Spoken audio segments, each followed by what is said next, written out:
Hi everyone, it's Fitz with your daily delivery. Hope you're doing well. I am quite good. And today we're going to start a little project. Got bored on Monday, started coming up with some lists. But they're not really lists, they're kind of groupings of players and how they relate to Kansas State athletics in kind of a neat way. And today we're going to start with an absolute remarkable grouping of players because only recently did I become aware of this when Kansas State beat Travis Hunter this season, and then he went on to win the Heisman Trophy in the same season. That was the sixth time that's happened in Kansas State football history. And they match up at number one in a five-way tie with some programs with much longer histories of winning than Kansas State. And I'll sort it all out right after I remind you to please subscribe to this YouTube channel. Hit the thumbs up, leave those comments. And today I want to hear from you, who's the most substantial win over in this list of six? Or maybe give me your top three wins over these players. Because as I mentioned, we end this bookend with Travis Hunter, okay? But the other bookend sits in 1969, the only pre-Bill Snyder person on this list, and that is Steve Owens from Oklahoma in 1969. Kansas State absolutely kicked OU's ass.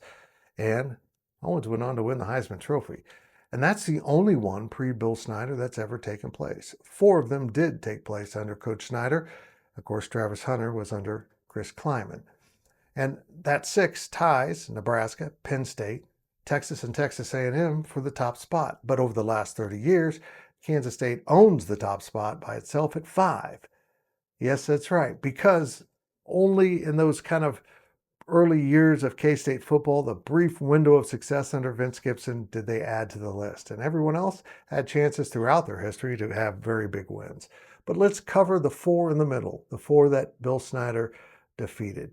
And we got to go back to 1998. Ricky Williams was absolutely smothered by the Kansas State defense at KSU Stadium as the Wildcats, in a really incredible season that fell short of expectations and hopes, thumped the Texas Longhorns, leading most of us to think that Michael Bishop, who wildly won the head-to-head meeting with Ricky Williams and had really sustainable stats throughout the season, he should have won the Heisman Trophy. But it was almost like a career achievement trophy for Ricky Williams, and you can make an argument that was needed, but it's supposed to represent the best player that season, and I still believe that was Mike.